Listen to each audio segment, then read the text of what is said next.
നിനക്ക് മഞ്ചാടിയേക്കാൾ 3 വയസ്സേ കൂടുതലുള്ളൂ. അതുകൊണ്ട് അവളെ നോക്കുന്ന ഉത്തരവാദിത്വത്തിൽ ഞാൻ നിന്നെ പെടുത്തിയിട്ടില്ല. ബാക്കി ഇവിടെയുള്ള എല്ലാവർക്കും സഹോദരങ്ങളുടെ കാര്യത്തിൽ ഉത്തരവാദിത്വമുണ്ട്. അതവർ കാണിക്കാറുണ്ട്. ഒരിക്കൽ നിനക്കൊരു പിഴവ് പറ്റിയപ്പോ ഇവരെല്ലാവരും കൂടിയല്ലേ ഞാൻ പോലും അറിയാതെ നിന്നെ രക്ഷിച്ചത്.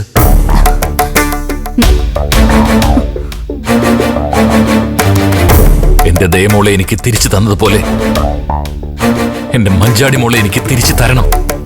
അതിന് ഞാൻ എന്താ ചെയ്യേണ്ടനോ?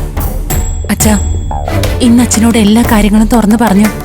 അച്ഛനെ കൊണ്ട് പോലീസ് സ്റ്റേഷനിൽ പരാതി കൊടുപ്പിക്കാൻ തീരുമാനിച്ചിരിക്കുകയായിരുന്നു ഞങ്ങളെല്ലാവരും.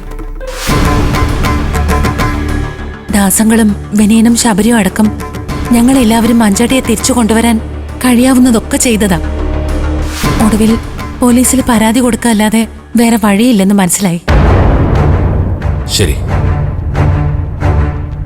പോലീസിന്റെ സഹായം തേടണമെങ്കിൽ അതും ചെയ്യാം. പക്ഷേ പ്രായപൂർത്തിയായ മകൾ സ്വന്തം ഇഷ്ടപ്രകാരം ഒരു ചെറുപ്പക്കാരന്റെ കൂടെ ഇറങ്ങിപ്പോയെന്ന് പരാതി പറഞ്ഞ പോലീസ് അത് എങ്ങനെയായിരിക്കും എടുക്കുക? നിയമപരമായി തന്നെ അവരതിന് സ്വാതന്ത്ര്യം ഉണ്ടെന്നല്ലേ പറയുള്ളൂ. അല്ല അമ്മാവ, മഞ്ചാടി സ്വന്തം ഇഷ്ടത്തിലാണ് അവന്റെ കൂടെ പോയെന്ന് അമ്മാവൻ അറിയില്ലല്ലോ.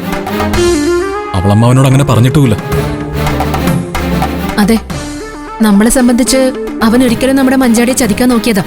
നമ്മുടെ ഔദാര്യത്തില് അവൻ ആ കേസിൽ നിന്ന് രക്ഷപ്പെട്ടത്. അവൻ വീണ്ടും അവളെ തട്ടിക്കൊണ്ടുപോയതാണെന്ന് പറഞ്ഞ പോലീസ് അത് ഗൗരവമായിട്ട് എടുക്കുവച്ചാ. അവന്റെ പഴയ കേസിനെ കുറിച്ച് അവർക്കും അറിയാവുന്നതല്ലേ. അത് ശരിയാ. അങ്ങനെ ഒരു പരാതി കൊടുത്താ ആ പയ്യനെ ഒരു വെറുതെ വിടില്ല. എങ്ങനെയെങ്കിലും കണ്ടെത്തി കടുത്ത ശിക്ഷ തന്നെ വാങ്ങിച്ചു കൊടുക്കും. പക്ഷേ അവനെ മാത്രം പ്രതിയാക്കി പരാതി കൊടുക്കുന്നത് സത്യത്തിന് നിരക്കാത്ത ഒരു പ്രവൃത്തിയാവില്ല അനു. അതെ അച്ഛാ, നമ്മുടെ മഞ്ചാടി അവൻ തട്ടിക്കൊണ്ടുപോയതല്ല. അവള് സ്വന്തം ഇഷ്ടപ്രകാരം അവന്റെ കൂടെ ഇറങ്ങിപ്പോയതാ.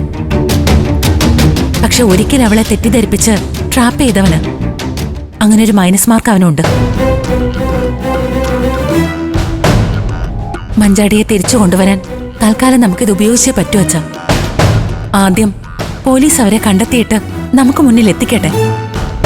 ബാക്കിയൊക്കെ നമുക്ക് അതിനുശേഷം തീരുമാനിക്കാം അച്ഛാ.